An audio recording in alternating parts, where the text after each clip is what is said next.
Hello दोस्तों, स्वागत है आप सभी का एक और नई वीडियो में। आज मैं आप सभी के लिए लेकर आया हूँ सब्सक्राइबर्स की भेजी हुई कुछ और सच्ची डरावनी कहानियाँ। कहानी स्टार्ट करने से पहले मैं आप सभी को दिवाली की हार्दिक शुभकामनाएं देना चाहता हूँ। होप आप सबकी दिवाली बहुत ही अच्छे से बीते। अब बढ़ते हैं आज की पहली कहानी की तरफ। तो ये जो घटना मैं आप सभी को बताने जा रहा हूँ, ये उस टाइम की है जब मैं क्लास 3 में था। दरअसल उस टाइम पर मैं अपने नाना जी के घर गया हुआ था। मैं आपको बता दूँ कि मेरे नाना जी का घर बहुत ही बड़ा है और उनके घर के पीछे की साइड में ही एक बड़ा सा तालाब भी है, जिसके आसपास से कई सारे पेड़ भी हैं। पेड़ों में ज़्यादातर आम के और इमली के ही पेड़ हैं।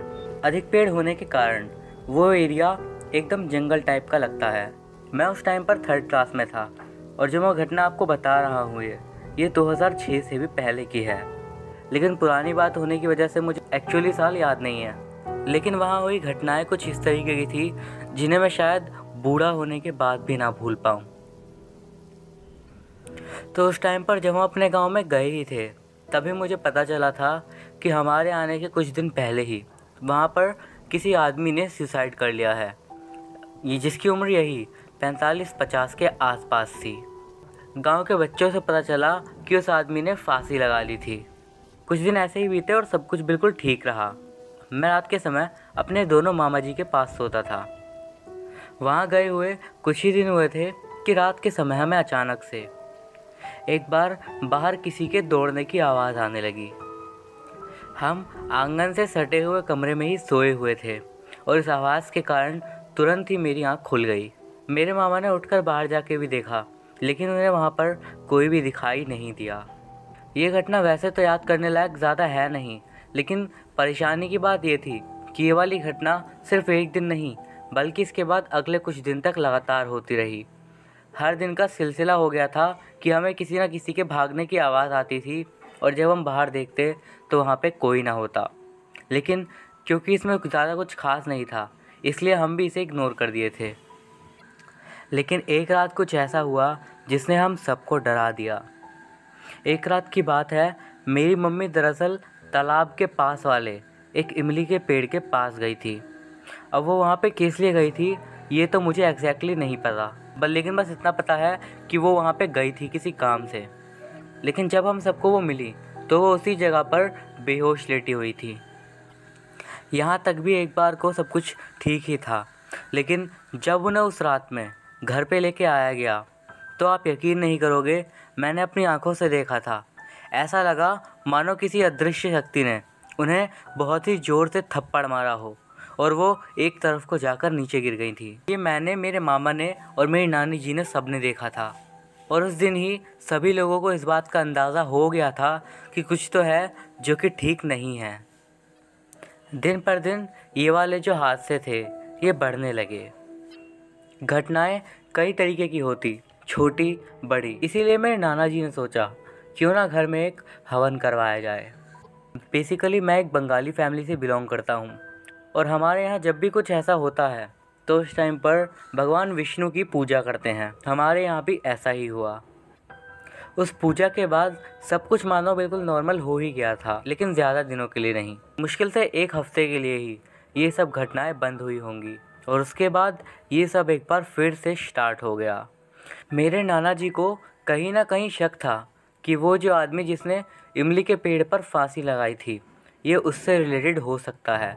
इसीलिए उन्होंने उस पेड़ को ही कटवाने का सोचा और जब उन्होंने अपना ये विचार सबको बताया तो सब लोग राज़ी हो गए। अब दरअसल बात ये थी कि वो पेड़ कोई छोटा मोटा इमली का पेड़ नहीं था, बल्कि साइज़ में काफ़ी बड़ा था, जिसे काटने में 1 से 2 दिन आराम से लग जाते। जिस दिन उस पेड़ को काटना स्टार्ट किया उस दिन ही एक बुरी घटना हुई। सुबह से लेकर दोपहर तक उस पेड़ को काटने का काम चलता रहा और शाम को मेरे बड़े मामा का एक्सीडेंट हो गया। नानी और बाकी सबके कहने पर नाना जी को थोड़े दिनों के लिए और रोक लिया गया, लेकिन नाना जी के मन में लेकिन नाना जी अपने मन ही मन में निश्चय कर चुके थे कि उस पेड़ में ही गड़बड़ी है और उसे काटना ही पड़ेगा। मामा का एक्सीडेंट होने के 5वें या फिर 6ठे दिन जब हम सब लोग सुबह सुबह उठे तो हमें वो पेड़ कटा हुआ मिला। दरअसल दिन में तो हम लोग रोक लेते थे नाना जी को, लेकिन रात के समय नाना जी हर दिन उस पेड़ की कटाई का काम जारी रखे हुए थे और उस दिन वो पेड़ फाइनली कट के नीचे गिर गया था। लेकिन नाना जी को क्या पता था कि उन्होंने शायद कोई गलती कर दी है। पूरा दिन बिल्कुल ठीक से बीता, कुछ खास नहीं हुआ। लेकिन अगले दिन रात के समय मेरी नानी की अचानक से रात में आँख खुली। उन्हें बाथरूम जाना था और जैसे ही वो रूम से बाहर गईं तो उन्होंने देखा नाना जी वहीं ज़मीन पे लेटे हुए थे। नानी ने बड़ी ज़ोर से शोर मचाया और मामा लोग जल्दी से उन्हें लेकर हॉस्पिटल चले गए। मैंने आपको बताया नहीं, दरअसल मेरे नाना जी और दादाजी का घर ज़्यादा दूरी पर नहीं है। मुश्किल से मेरे दादाजी और नाना जी के घर में 1.5 किलोमीटर की ही दूरी होगी। तो जब हमें ये खबर पता चली, उस टाइम पर हम अपने दादाजी के घर पे थे और हम फ़ौरन से ही हॉस्पिटल के लिए निकल गए। लेकिन जिस टाइम तक हम हॉस्पिटल में पहुँचे उस टाइम पर मेरे नाना जी की मौत हो गई थी। किसी को भी नहीं पता था कि उनकी मौत क्यों हुई है। हॉस्पिटल वालों ने बस इतना कहा कि उन्हें हार्ट अटैक आया था। पूरा परिवार नाना जी की इस असमय मृत्यु से काफ़ी ज़्यादा दुखी था। दिन थोड़े मुश्किल से कट रहे थे। उस टाइम तो मुझे इस सब का ज़्यादा अंदाज़ा था नहीं, लेकिन अब जब सोचता हूँ तो आंखों में आंसू अब भी आ जाते हैं। थोड़े दिन बीते ही थे मेरे नाना जी को गए हुए। कुछ ही दिन हुए थे कि मेरे मामा जी के साथ एक घटना हुई। तो हुआ यूँ, एक दिन रात के समय मेरे मामा शॉप बंद करके घर आने वाले थे। हमारी दुकान पर एक लड़का भी काम करता है जो कि हमारे घर से कुछ दूरी पर ही रहता था। तो उस दिन मेरे मामा जी ने उससे कहा कि आओ मेरी बाइक पे बैठो, मैं तुम्हें तुम्हारे घर पे ड्रॉप कर देता हूँ, उसके बाद मैं अपने घर चला जाऊँगा। और ऐसा कहकर उन्होंने उसे अपनी बाइक पर बिठा लिया। शाम का समय था और ठंड भी बढ़ गई थी और उस टाइम पर लाइट की सुविधा तो वैसे होती ही नहीं थी, इसीलिए रोड पे अंधेरा ही था। अब मेरे मामा जब अपनी बाइक से एक मोड़ पर पहुँचे जहाँ से वो पेड़ों वाला रास्ता शुरू होता है, तो उन्होंने अपनी बाइक रोक दी। उस लड़के ने पूछा कि क्या हो गया, तो उन्होंने कहा सामने देखो। बिल्कुल साफ तो नहीं दिख रहा था, लेकिन इतना समझ आ रहा था कि सामने पेड़ों के पास एक लड़की खड़ी हुई थी, क्योंकि उस टाइम पर अंधेरा अक्सर दिख ही जाता था और गांव के लोग हमेशा ही टॉर्च अपने पास रखते ही थे, इसीलिए मामा जी के पास भी टॉर्च थी। तो उन्होंने अपनी टॉर्च को ऑन किया और जहाँ पर उन्हें वो लड़की दिख रही थी उस तरफ वो टॉर्च की। मेरे मामा वैसे तो काफ़ी निडर टाइप के हैं, जैसा कि ज़्यादातर गांव वाले होते हैं, लेकिन उस दिन उनके भी पसीने छूट गए। डरने की वजह ये थी कि जब मामा जी ने उस लड़की पर टॉर्च मारी तो टॉर्च की लाइट सीधा उस लड़की के आर पार निकल गई। मतलब टॉर्च की लाइट उस लड़की के ऊपर पड़ने की जगह उस लड़की के पीछे पेड़ पर जा रही थी। मामा ने उसके बाद थोड़ा ध्यान से देखने की कोशिश की तो उन्होंने महसूस किया कि वो उस लड़की के आर पार देख पा रहे थे। मामा को सच में बहुत ज़्यादा घबराहट सी हुई, लेकिन गांव के बड़े बुजुर्ग हमेशा ही कहते थे जब भी ऐसी किसी सिचुएशन में फंस जाओ तो फ़ौरन ही बीड़ी जला लेनी चाहिए। और मेरे मामा बीड़ी पीते भी थे और इसीलिए उन्होंने अपनी जेब से जल्दी से बीड़ी निकाल ली और फ़ौरन ही जला ली। उसके बाद जो मेरे मामा ने देखा वो बिल्कुल भी यकीन करने लायक नहीं था। मेरे मामा ने जैसे ही वो बीड़ी जलाई तो वो जो लड़की वहाँ पे खड़ी थी वो दूसरी दिशा की ओर जाने लगी। लेकिन डरने की बात ये थी कि वो उस दिशा में चलकर नहीं बल्कि हवा में तैर कर जा रही थी। मामा ये बात साफ देख सकते थे कि उसके पैर ज़मीन से काफ़ी ऊपर हवा में थे और वो एक घर की ओर जा रही थी। वो लड़की जिस घर की ओर जा रही थी वो भी हमारे जानने वाले ही थे। मामा ने उस टाइम तो कुछ नहीं कहा, लेकिन जैसे ही वो लड़की उनकी नज़रों से गायब हुई वो फ़ौरन ही भागकर उनके घर पे गए जिनके घर में उन्होंने उस लड़की को जाते हुए देखा था। उन्होंने गेट खुलवाया और उनसे कहा कि आपके घर में एक साया आया है। उसी समय उस घर में जो बड़े बुजुर्ग थे वो समझ गए कि मेरे मामा क्या कह रहे हैं। उन्होंने पूरा घर देखा लेकिन वहाँ पर कोई भी नहीं मिला। फिर भी उन्होंने कोई रिस्क ना लेते हुए अपने पूरे घर में उसी समय गंगा जल का छिड़काव किया।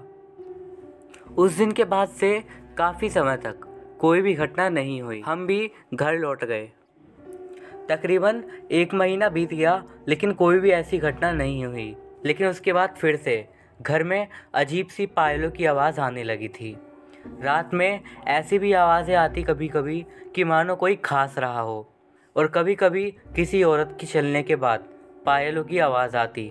मेरे मामा इस बात को फिर भी इग्नोर कर देते थे, लेकिन प्रॉब्लम तब हुई जब एक बार मासी और उनके हस्बैंड घर आए हुए थे। मेरे जो मौसा जी हैं वो थोड़ी बहुत ज्योतिषी कर लेते हैं और काली माता के भक्त भी हैं। तो हुआ यूँ कि एक रात करीब 1 बजे के आसपास वो टॉयलेट करने के लिए बाहर गए थे। बाहर आकर वो थोड़ा ऐसे ही खड़े होकर देख रहे थे तो उनकी नज़र पड़ी पीछे के पेड़ों की ओर। तो उन्होंने देखा पेड़ों के पास में ही एक औरत चल रही थी। उस औरत ने सफ़ेद रंग की साड़ी पहनी हुई थी, लेकिन डरावनी बात ये थी कि वो औरत किसी जानवर की तरह अपने चारों पैरों पर चल रही थी। मौसा जी को हल्की सी घबराहट हुई, फिर भी वो वहाँ से गए नहीं और उन्होंने ध्यान से देखा तो उन्हें वाकई में डर लगा। उन्होंने ध्यान दिया कि जब वो अपने पंजों को नीचे रख रही थी तो उसके पंजे ज़मीन के अंदर चले जा रहे थे। उन्होंने देखा कि धीरे धीरे ऐसे ही चलते चलते वो पेड़ों के बीच ही कहीं गायब सी हो गई। लेकिन पता नहीं फिर भी उन्होंने इतनी हिम्मत कहाँ से आई। उन्होंने टॉर्च उठा के जलाई और उसके पीछे पीछे जाने लगे। मौसा जी बताते हैं कि उस रात वो उस साए के पीछे काफ़ी देर तक गए और जंगल में घूमते घूमते ही फिर वो साया कहीं पर गायब हो गया। मौसा जी वैसे दिखाते तो नहीं हैं, लेकिन इस घटना से वो काफ़ी ज़्यादा डर गए थे, इतना कि वो अगले ही दिन वापस चले गए। कुछ दिन और बीत गए और उसके बाद मेरी नानी को धीरे धीरे अजीबोगरीब सपने आने लगे। ऐसे सपने जिनमें वो अनजान लोगों को सामने वाले पेड़ों पर झूला झूलते हुए देखा करती थी। लेकिन डरावनी बात ये थी कि वो जिन लोगों को झूला झूलते हुए देखती थी वो सब लोग पहले ही मर चुके थे। घटनाएं धीरे धीरे बढ़ती और खुद ही कम हो जाती। एक बार फिर से हम लोग वापस से मामा जी के घर गए तो रात में मैं और मेरे एक रिश्तेदार का लड़का, जो कि मेरा भाई ही लगा, हम दोनों साथ में ही सो रहे थे। तो हम लोग जिस तरफ फेस करके सोए हुए थे तो उसके सामने ही एक खिड़की सी थी। मतलब अगर हम जहाँ लेटे थे वहाँ से सामने देखते हैं तो सीधा उस विंडो पर ही नज़र जाती है। हम दोनों आराम से सोए हुए थे, लेकिन रात के तकरीबन 2 बजे के आसपास मेरी नींद खुल गई। सच में आँख खुलते ही जो मैंने देखा वो बहुत भयानक था। मैंने देखा कि सामने जो खिड़की थी उस खिड़की पर किसी का हाथ आया हुआ था, और सबसे ज़्यादा डरावनी बात ये थी कि वो हाथ बिल्कुल ही एकदम सफ़ेद सा था और हाथ के अलावा कोई भी बॉडी पार्ट नहीं दिख रहा था। अब वो देखकर मैं इतना ज़्यादा डर गया कि मेरे मुंह से कोई चीख भी नहीं निकली।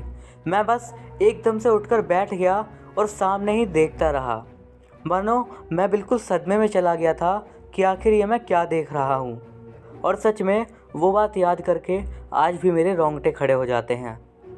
बड़ी मुश्किल से मैंने अपने पैर की मदद से अपने भाई को उठाया। वो भी उठा और उसने भी खिड़की की तरफ देखा। जैसे ही उसने वो हाथ देखा वो बड़ी ज़ोर से चिल्लाता हुआ कमरे से बाहर चला गया। मैं भी उसके पीछे पीछे ही चला गया। हम दोनों ने मम्मी को उठाया, लेकिन जब तक मम्मी वहाँ पर आकर देखती तब तक वहाँ पे वो जो भी था वो गायब हो चुका था। इस घटना के बाद तो मानो पानी सर के ऊपर ही जा चुका था। मामा ने पूरे गांव में हर पंडित से बात करी कि आखिर इससे छुटकारा कैसे पाया जाए। तो एक पंडित ने अंत में घर में एक बड़ी सी काली पूजा करवाने के लिए कहा। तो हमने कहा ठीक है, हम वो काली पूजा करवाएंगे।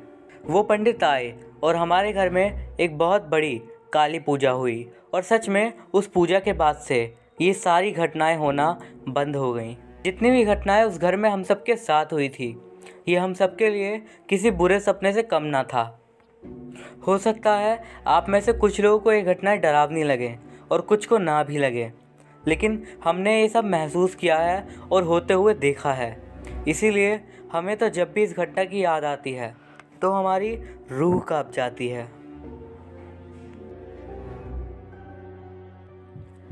अब बढ़ते हैं आज की अगली कहानी की ओर। ये घटना हमें बताई है हमारी सब्सक्राइबर निकिशा ने। आइए अब आगे की कहानी आपको मैं वैसे ही बताता हूँ जैसे उन्होंने मुझे बताई है। मैं आपसे एक और सच्ची घटना शेयर करना चाहती हूँ। ये घटना मुझे मेरी फ्रेंड ने बताई है और ये घटना एक्चुअली में एक मैथ के प्रोफेसर के साथ घटी है। ये घटना सुनने में ही इतनी डरावनी लगती है मुझे, तो पता नहीं उस बेचारे टीचर का क्या हाल हुआ होगा जिन्होंने ये सब देखा और महसूस किया था। आगे की घटना मैं आप सभी को उन मैथ्स के प्रोफेसर के पॉइंट ऑफ व्यू से ही बताती हूँ।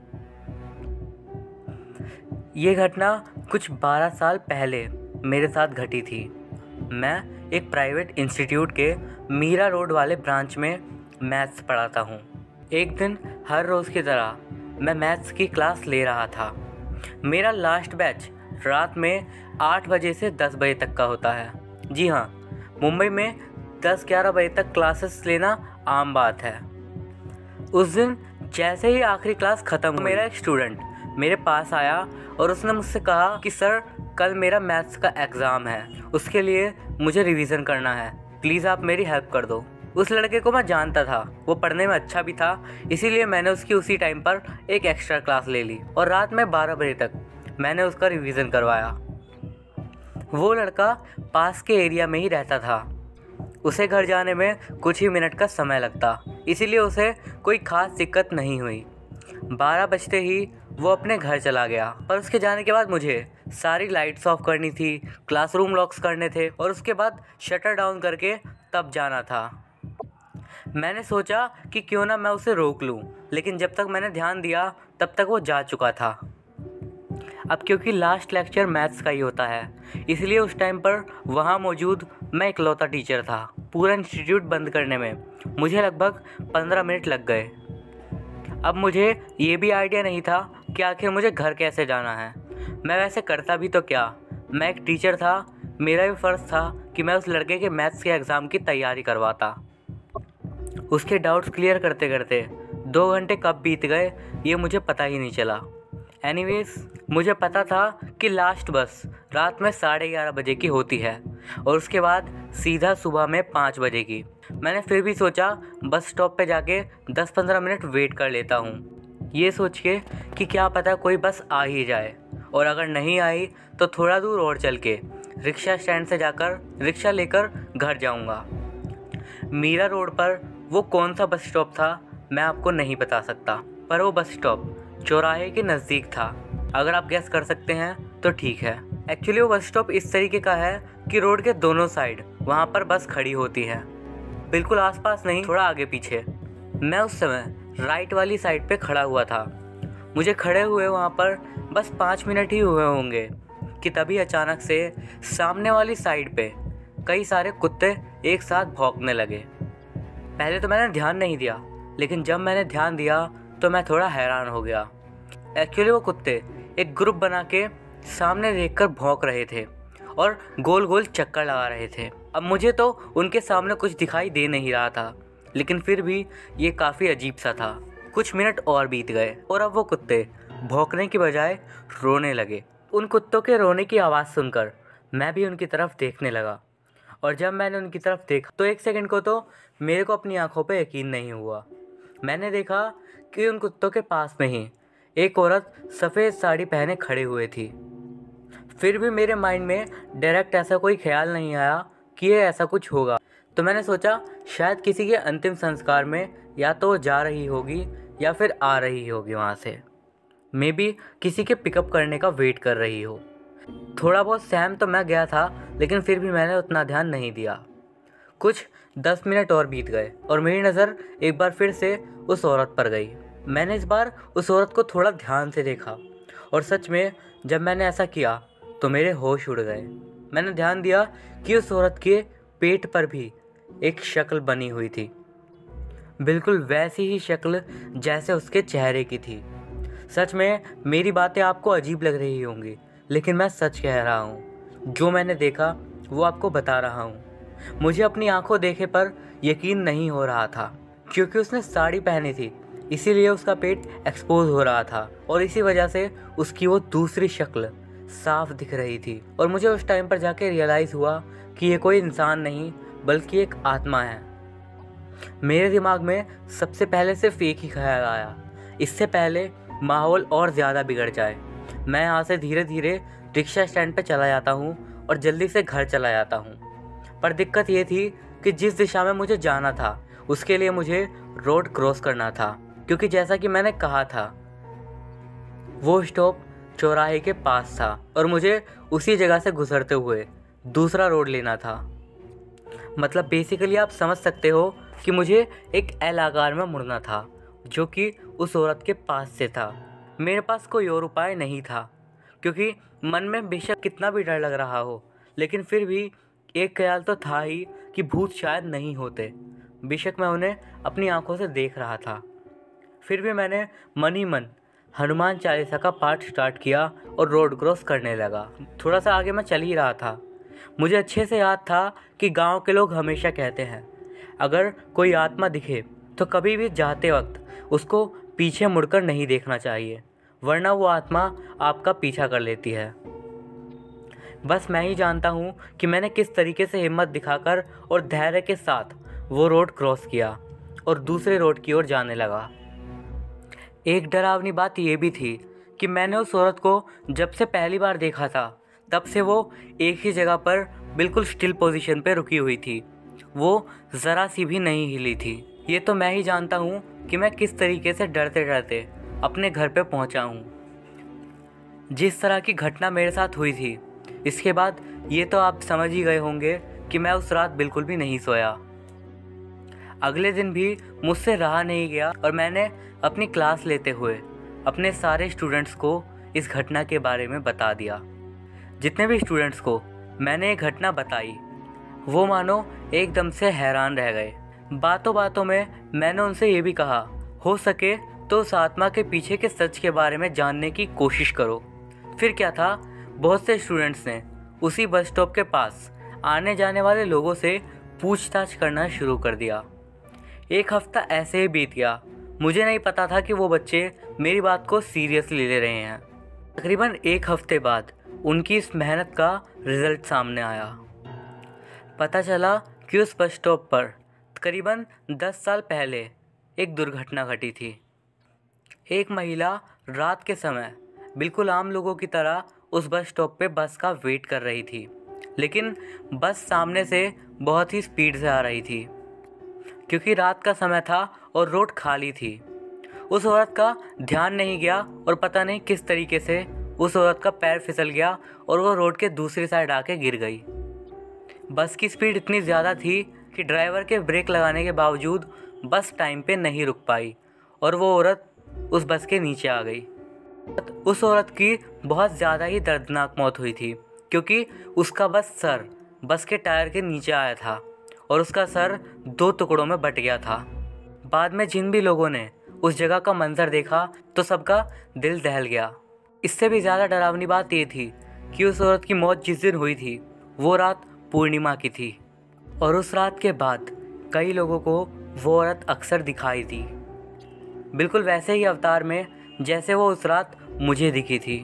उस टाइम पर भी कुछ दिनों पहले ही एक आदमी के साथ ऐसी घटना हो चुकी थी, लेकिन मेरे साथ जब ये घटना घटी तभी जाकर मुझे इस पर बिलीव हुआ, वरना मैं इन सब चीज़ों पर बिल्कुल भी विश्वास नहीं करता हूँ। और यही वो घटना है जो कि मेरे साथ घटी सबसे ज़्यादा डरावनी घटना थी। मैं शायद ही इस घटना को भूल पाऊँगा। मुझे ये तो नहीं पता कि अब वो औरत वहाँ पे दिखती है या नहीं, पर मैं यही चाहूँगा कि वो किसी को भी ना दिखे, वरना मेरी जो हालत हुई थी वो मैं ही जानता हूँ। तो दोस्तों, ये थी हमारी आज की कहानियाँ। अगर आपको ये वीडियो अच्छा लगा हो तो इस वीडियो को लाइक ज़रूर कीजिएगा। इस स्टोरी पे एम रखते हैं 550 लाइक्स का। होप आप इसे पूरा कर दोगे। मैं अभिषेक मिलता हूँ आप सभी से अगली वीडियो में। तब तक के लिए गुड बाय और आप सभी को मेरी तरफ से हैप्पी दिवाली।